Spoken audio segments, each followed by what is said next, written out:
Well, the Lightning made a lot of moves in their first week of the offseason. So on today's episode of Locked On Lightning, we take a look back on what was the crazy first couple of days of summer 2024. We talk about some of the players that came to Tampa, some of the players that left Tampa, as well as how do the new guys fit in Tampa Bay. All that and more coming up on Locked On Lightning.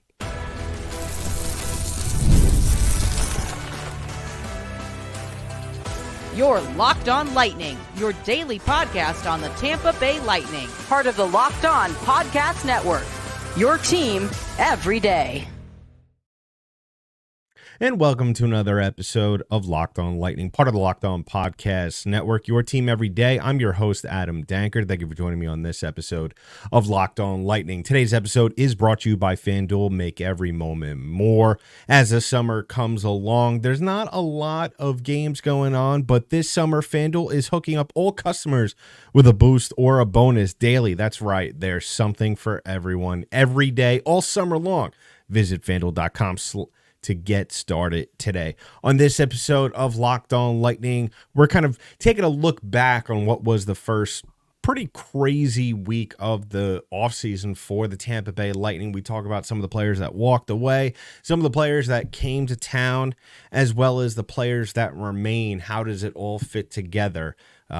So yeah, it was a crazy week for the Tampa Bay Lightning. I mean, looking at it a week later, I will say, I'm not going to sit here and say I knew everything was going to happen the way it did. And I don't think a lot of people even knew that things were going to go down the way it did in free agency.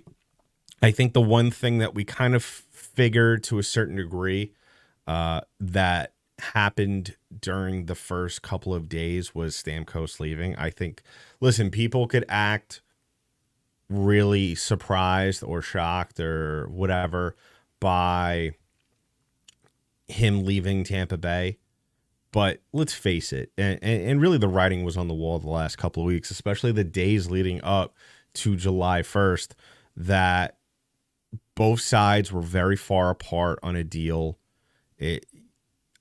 And I said it from really the moment or really the day after the Lightning were eliminated from the playoffs. Now that the playoffs are over, now we could sit down and get to a Stamkos deal, but still things are going to be tight because now guess what? Every day that we get closer to the start of free agency and every day that goes by that he doesn't have a contract, the chances of him coming back are very unlikely. And I'm really surprised though by what happened and really how he responded mostly to signing with another team. And listen, if you want to go off and if you've been a listener of this podcast, I have no problem a guy going, whether it be leaving Tampa or coming to Tampa or whatever the case may be. I don't have a problem with any hockey player, considering the punishment that these guys put their bodies through. I have no problem whatsoever, especially, next season or the season after or whatever is never guaranteed. So you want to get your money now. Totally get it. Don't have a problem with it. My whole issue with it, with the whole Stamkos thing, and honestly, this is not any kind of me throwing shade at him and for leaving Tampa Bay. Listen, go off, play for another team. That's great. Make your money. Phenomenal. Have a good time. My whole issue with it is how he immediately tried to spin it, going on Sportsnet, talking to Elliot Friedman and whoever. I don't remember who his co-host was. It really doesn't matter. But 20 minutes after it was announced that he was signing with Nashville, he hops on Sportsnet, and which, if for those who maybe don't know, that's a Canadian. That's like, I guess it's the equivalent of of SportsCenter, except they actually cover hockey in Canada. I mean, there's also TSN, but Sportsnet I feel is like a little higher up. Anyway, he jumps on Sportsnet, and he kind of tries to play the victim. And I just didn't like that because one of the things was that he said that they tried to do everything they could to get a deal done and all this and that. And, it was one of those things where clearly they didn't do everything. Because if you would have done everything, you would still be in Tampa Bay. And this isn't what the obstacles that we're going to have to be overcome in the whole situation of re-signing Stamkos in Tampa Bay. It wasn't anything that was unknown. Yes, the McDonough signing was a curveball, but at the same time, I mean, the McDonough trade, the whole issue was that regardless, I think both sides were very well aware. Even if the Lightning were to free up cap space, the Lightning were still going to have to save a good amount of money in order to retool the roster. And it's not like Stamkos hasn't been here for the last 16 years. He's very well aware of the issues that Tampa Bay has, especially this year. I mean, he knows the roster very well, obviously being the captain and being here, the longest tenured player on the team.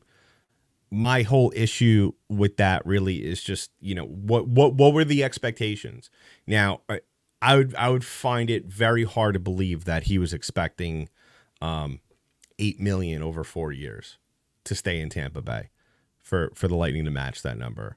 I don't want, and that's what really bothered me. I don't think that was the number. I think maybe 5.5 was around the same. I think he just didn't want, I think maybe he wanted a longer contract, and this is the year he's turning 35.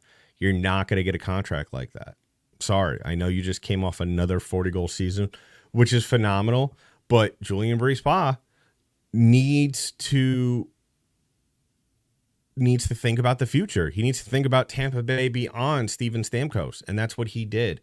And that's how that's how teams build winning hockey teams, and that's how they win how they get cup contending rosters. So really, that's the thing that really rubbed me the wrong way. I didn't think that, Steven Stamkos was, granted, thinking about himself, which is something, don't knock it, but I don't like how he tried to play the victim card and act like that, the Lightning were being unreasonable and, just whatever. On the other side of that, the Lightning, the story that was overshadowed that day as well, was that Jake Guentzel signed a 7-year contract, which was a phenomenal pickup within itself. I think, Guentzel is going to be a 30-goal scorer here in Tampa Bay. He's going to be a two-way forward, something that in today's NHL is basically, I think, really just the starting point, or really should be the minimum requirement for any forward in today's NHL. I don't know if he's going to be an every shift guy on the first line. I know he's projected on Daily Faceoff to be on that first line with Point and Kucherov. Honestly, that might be a little bit of an experiment, and we might see that here and there throughout the course of the season. And, it's, in my opinion, it's not really something that I really would like all that often, just because Hagel's been here, is here already. I think he's played well enough with Cooch and alongside Point at times to where he's proven that he could play at that high level. I think the only reason why maybe Guentzel might be put in favor over him on the first line is because of his experience and what he's done in the NHL, and that's fine. But I think that, I'm not overly crazy about really that line. So, I mean, we're a long way from that. We still have a lot of time to see how the roster shapes up. And then the next day after that, July 2nd, Lilleberg signs a 2-year deal. The Lightning pick up Cam Atkinson, which was a interesting pickup.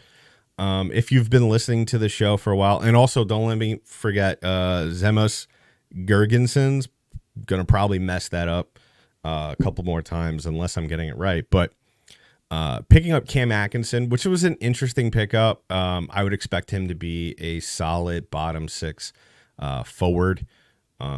Most likely going to play on that third line with maybe Paul getting moved up. Who knows where he's really going to fit in this team. I think really, it's really premature to sit here and try and project line combinations when really, in reality, this team is, I don't think, done forming yet. On paper, it doesn't look too good with the line combinations, in my opinion, at least with the forwards. The fourth line and I mean even the bottom six is a little shaky, and it's encouraging, but I don't think it's anything really that we could really sit back and say this team is done yet, or this is a good team just yet. And then obviously with the signings of Atkinson, Lilleberg, Gergensons, obviously the big story here was extending Victor Hedman. He got a 4-year extension worth $8 million AAV, which ironically enough is the same exact thing that Steven Stamkos got in Nashville. So I'm really interested there. I mean, that was kind of, first of all, the extension was not a surprise. We kind of knew, and I've been saying it all along, if Stamkos left or re-signed, we were going to get an extension of Hedman at some point anyway. I think the Hedman deal came a lot faster now that when Stamkos made it easy for the Lightning and left. And I wonder about the deal. I wonder if that was something like,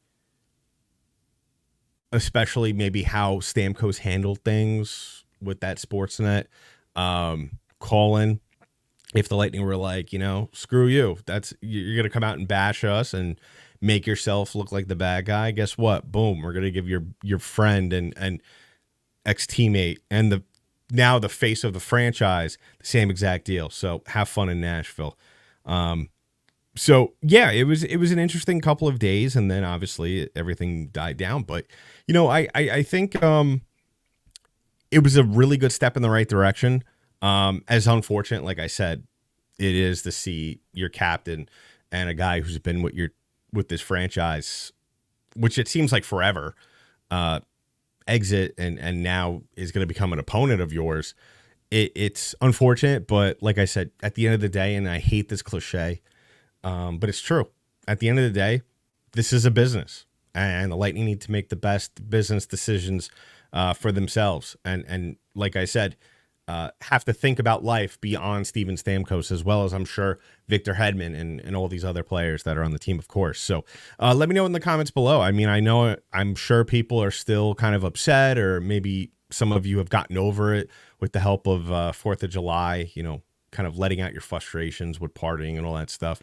But yeah, coming up in just a little bit, we're going to talk about the new face of the franchise. Victor Hedman takes the torch as the new king in town of Tampa Bay. We talk about that coming up in just a little bit. But first, we're going to talk about our sponsor on today's show, and that is our friend over at FanDuel. Now, you all know I love sports, but the playoffs are over in the NHL. The playoffs are over in the NBA. All we got is baseball. But guess what? That doesn't mean that FanDuel is just going to sit back and let you enjoy your summer. They're going to ring you in and give you awesome deals, continue to give you awesome deals on FanDuel. I mean, this summer, they're hooking up all customers with a boost or a bonus daily. That's right. There's something for everyone, every day, all summer long. And the best part about this that I saw today, as of today, they dropped some of the Stanley Cup odds, the best odds to win the Stanley Cup. They got the Edmonton Oilers at plus 850, the Florida Panthers at plus 950 to repeat. Nashville, that's going to be a team that I think a lot of Lightning fans are obviously going to be having their eyes on this upcoming season, plus 1,600 to win the cup. I don't think so. And I'm not trying to sound petty here, but I don't think that that's a smart bet. A, because it's plus 1,600. B, I don't think that you could honestly say that, Steven Stamkos and some of the other players that they added really give them a better chance than maybe Vegas or just almost as good a chance as the Toronto Maple Leafs, which is really not saying much to win the cup. But I think a lot of people are overhyping the Panthers because of Steven Stamkos being the new addition in Nashville. But guess what? Either way, whether you're high on the Panthers or you're low on the Predators, FanDuel is still offering deals. So head on over to FanDuel.com and start making the most out of your summer. FanDuel, America's #1 sportsbook. So as always, I want to thank you all for making us your first listen of the day. If you haven't already done so, please go ahead and subscribe to the podcast. Give us a follow wherever podcasts are distributed in audio form. We're also available on YouTube. Go ahead, subscribe to our channel. We're almost there. We're almost at the 1,000 mark, and it's all because of you. And so continue to help us grow our channel. And if you want to follow some of our content that we'll be releasing, mainly memes and funny videos that we'll be posting here and there, go ahead, LO_lightning on Twitter, as well as LockedOn_lightning on Instagram. If you want to reach out to me or just follow anything I have to say on Twitter, go ahead at DankyDank, DENKYD8NK. You can follow more of my work over at boltsbythebay.com. So now that Steven Stamkos has gone out of Tampa Bay and the Lightning locking him up for beyond next year, really the next 5 years, I think it's just obvious at this point that Victor Hedman, or really just reasonable and rational thing to say, that Victor Hedman is now the king of Tampa Bay, which is going to be interesting to see how the team is under him.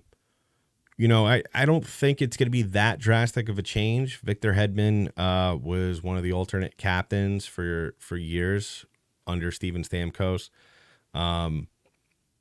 Everything we've seen from Hedman, especially when Stamkos was out during the 2020 run, really, I don't think you're going to see... You're really... you are losing something in the dressing room, but you're really not, I think, losing anything drastically in terms of leadership. I've talked about it with fans when we were talking about certain players coming into Tampa Bay and fans being worried, this guy is not a good locker room guy. Well, guess what? You have a great leadership group there in Tampa Bay, one of the best in the NHL. And I'm just saying that from an unbiased state of mind. And it's 100% true. And I think that Victor Hedman is going to do a phenomenal job as captain. When they do officially give him the C, is really, I don't know. I can't really say. I don't even know. I can't guarantee that he'll get the C before the season or even at camp, but who knows? Maybe they'll announce it maybe later on in the summer. But I'm curious to see how really it's going to, what kind of effect it's going to have on him. Because, we've seen in certain instances what kind of effect, certain players, I feel like sometimes the C is a little too heavy for them. And, one player that kind of comes to mind is Jacob Trouba in New York. Just a very, I'm not going to sit here and criticize whatever, this isn't a Rangers podcast, but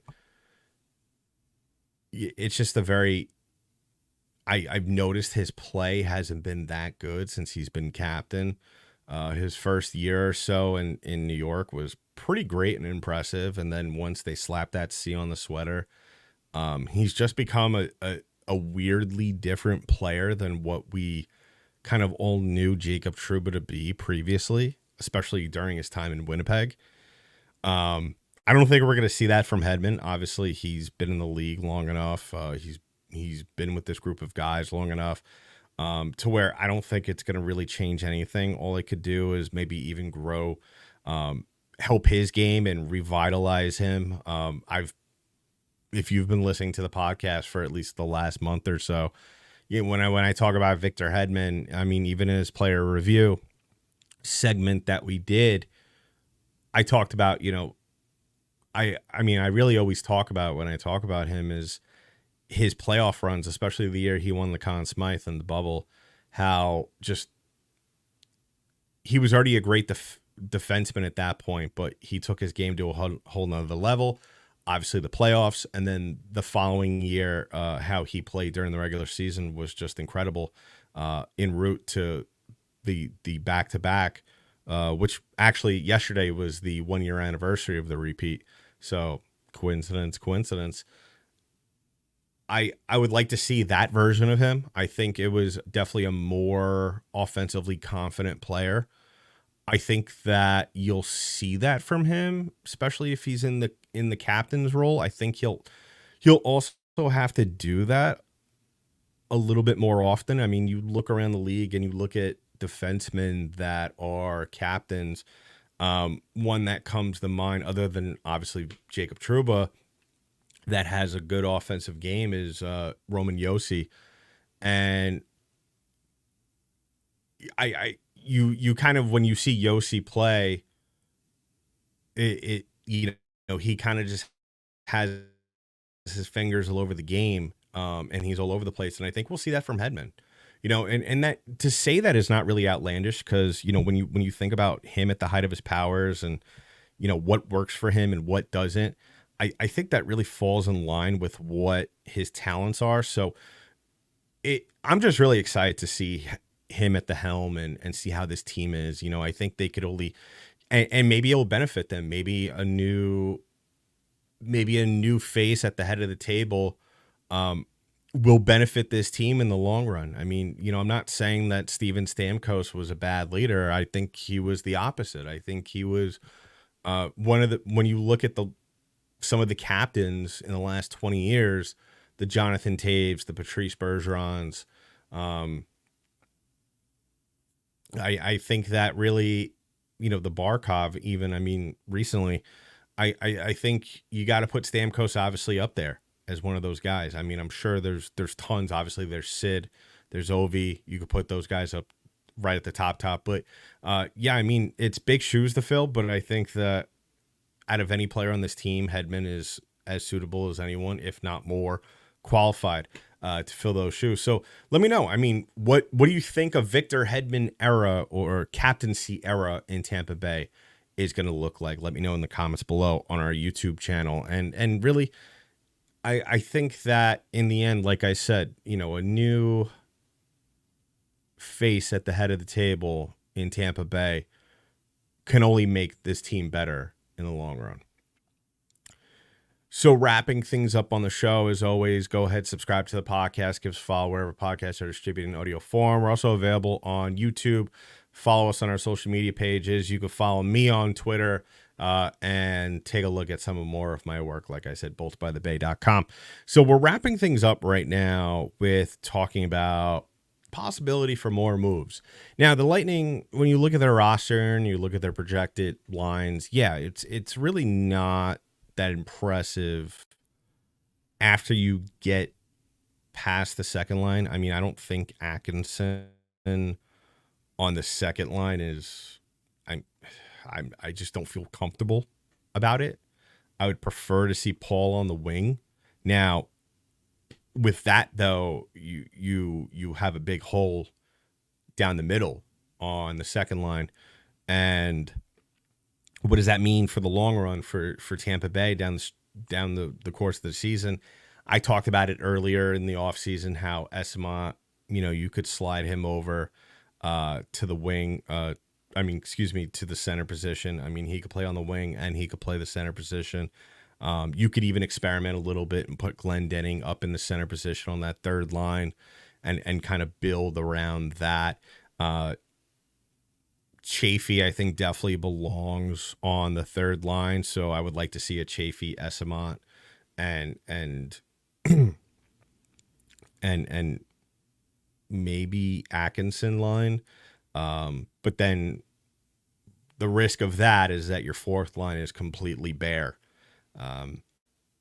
Depending on how you feel really down the line with Sherry and Gergensons, which makes me believe that the Lightning are not done.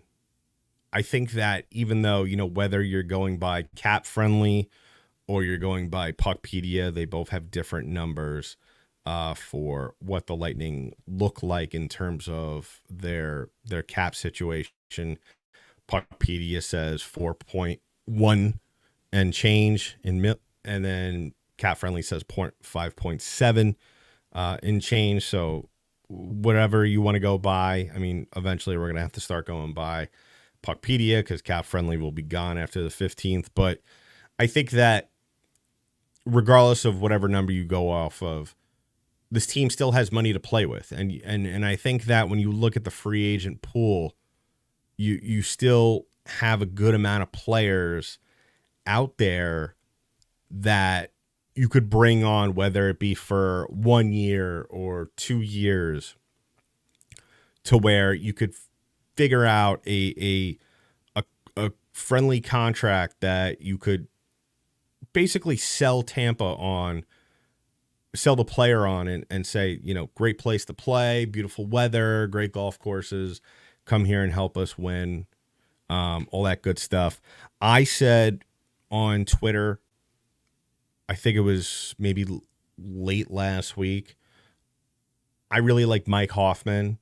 And that's what I was referring to early on when I was saying, fans fans saying they don't want this player or because they're afraid of what happened or rumors.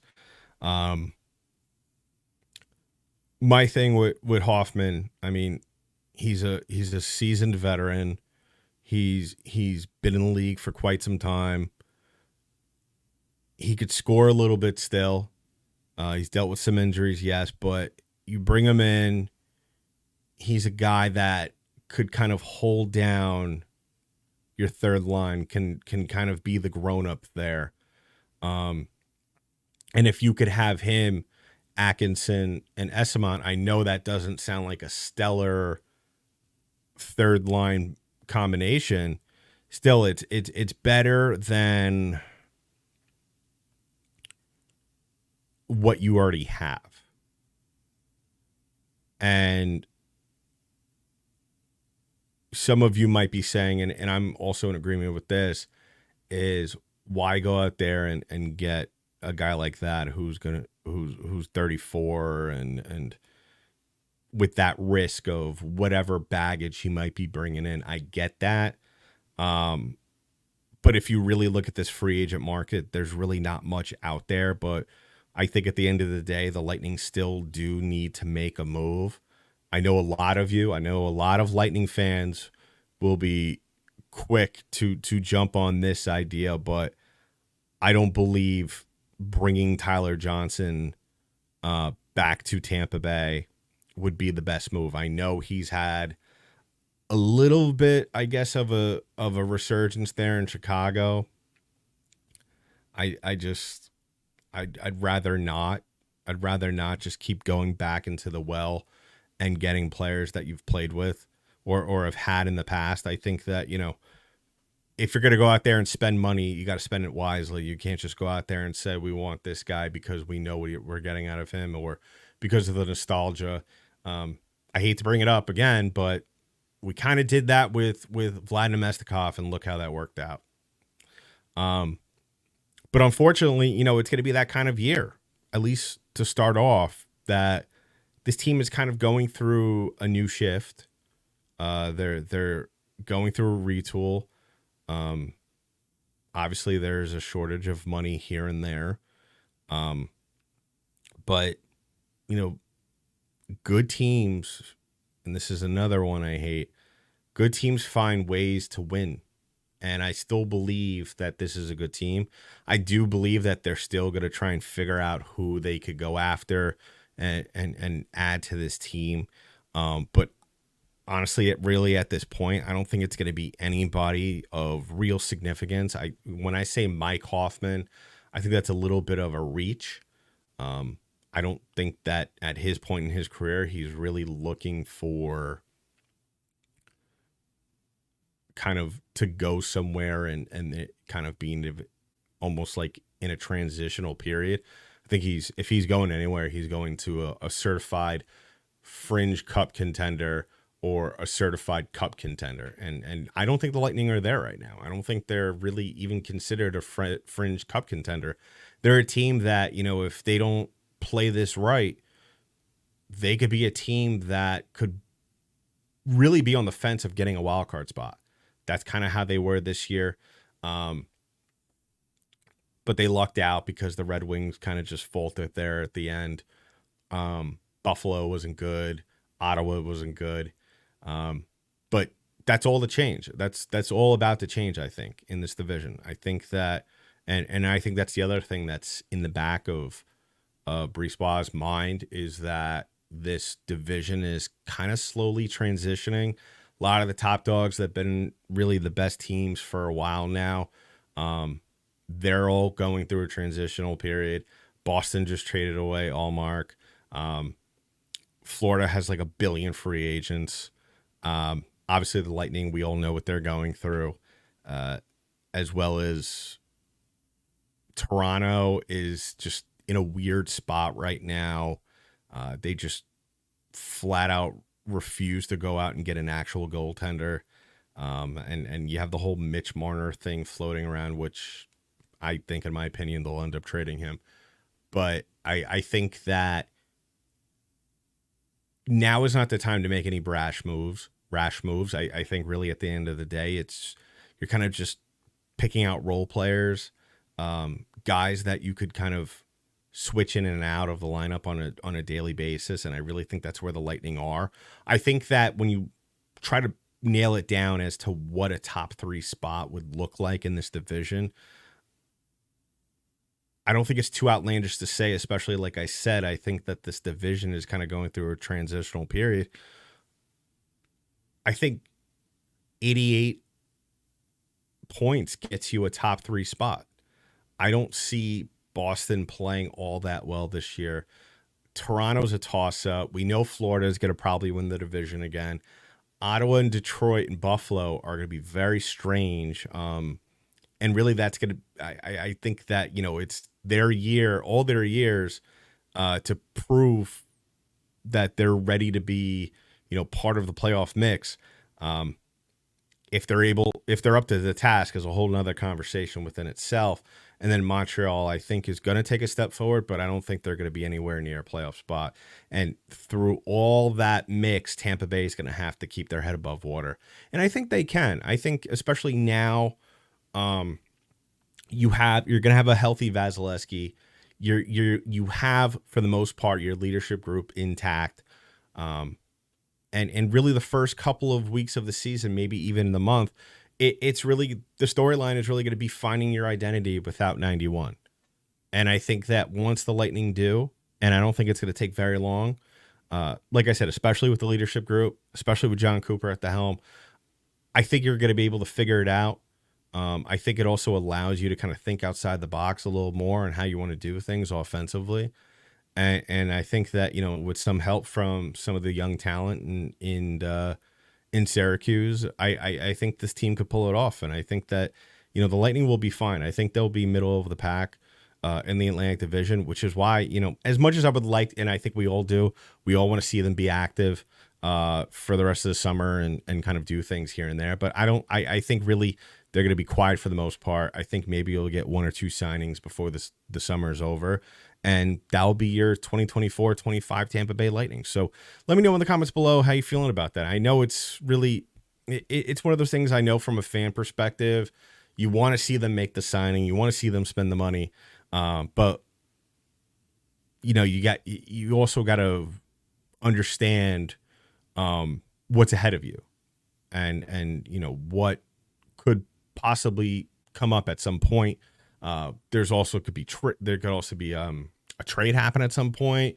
Who knows? Maybe the Lightning will eventually figure out some sort of deal to move on from Eric Chernak. I can't guarantee anything there, but it's one of those things where, the Lightning don't need to make any crazy decisions on July 8th. I don't think July 8th is really something that is, it's really a issue, or really a dire situation. Maybe you figure out how to move on from Perbix, especially now that you have Moser, and if you could trade Perbix, especially with him going into his last year of his deal, and Moser going into arbitration, maybe you could figure out a situation in which you get some offensive help in return. So let me know in the comments below. It's an interesting time in Lightning hockey. Definitely. We're definitely going to keep an eye on things and talk about some, obviously, roster stuff going forward. We will be starting our 2004 look back. Obviously, our segment on looking back on the 2004 Stanley Cup run. As to when, I'm not sure right now. Hopefully by the end of the week, I'll have a better answer for you. It was one of those things last week. We were supposed to start it then, and then everything happened with Steven Stamkos, Jake Getzel, and all that stuff. So keep an eye out for that as we continue chugging along during the 2024 summer, as well as the NHL offseason. So that's been it for this episode of Locked On Lightning, part of the Locked On Podcast Network. I'm your host, Adam Danker. I'll talk to you in the next one.